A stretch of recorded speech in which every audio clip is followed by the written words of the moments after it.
You've used the term global jihadist movement and thus identified the global jihadist movement as the focus of America's fight against terrorism. Isn't it a fact that the global jihadist movement is very closely linked to the teachings of Wahhabism? Yes or no? Yeah, I would say they draw inspiration in a perverted sense, but yes, I would say, and Robert may want to elaborate on that. But the two big global jihadists are Al Qaeda and ISIL. And they draw their inspiration from the Wahhabi strain of Islam, isn't that correct? Yes. And the Wahhabism is a 18th century offshoot of Sunni Islam, which began in the land that has come to be known as Saudi Arabia. Isn't that correct? Yes. And Wahhabism seeks to purify Islam by getting rid of a number of human behaviors and practices that it considers to be sins against Allah. Correct? Correct. And Wahhabism is a strict, fundamentalist, highly intolerant strain of Islam. Correct? Yeah. Correct? And now, isn't it a fact that the Saudi ruling monarchy derives its legitimacy by reliance on the ideology of Wahhabism? You want to?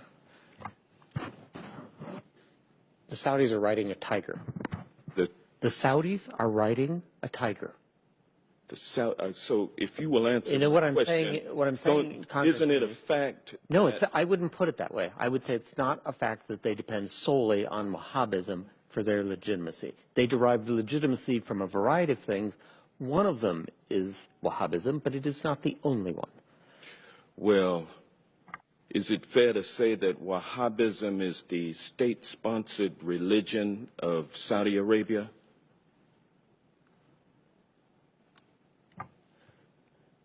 Yes, the Saudi government sanctions Wahhabi imams in their major mosques.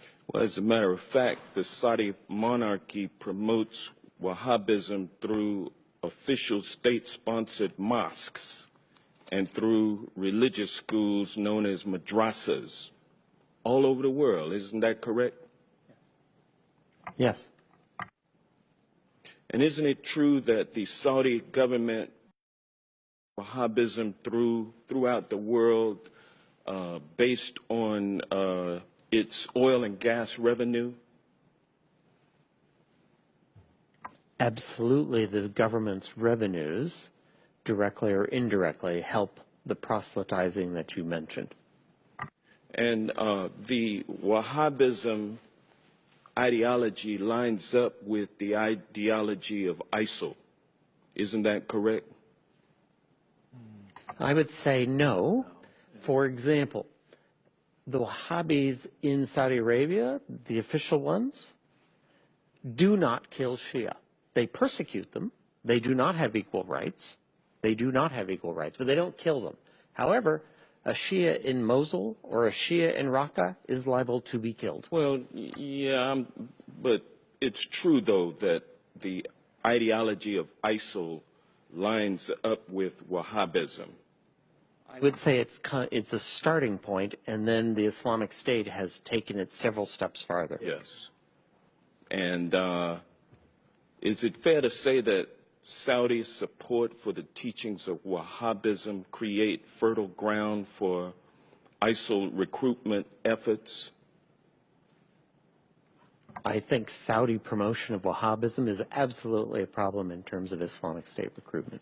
And so we will be unable to defeat the global jihadist movement, which is based on largely Wahhabism, which is a state-sponsored religion of Saudi Arabia, without somehow enlisting the support of the Saudi royal family in withdrawing its financial support for Wahhabism.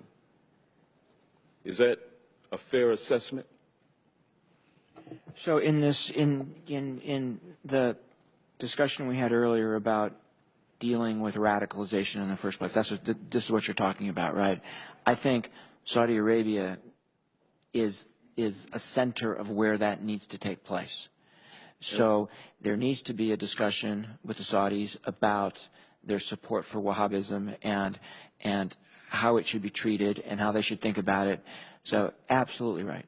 What was the latest amount of arms that we sold to Saudi Arabia? The latest shipment, I think it was, what, $100 million worth of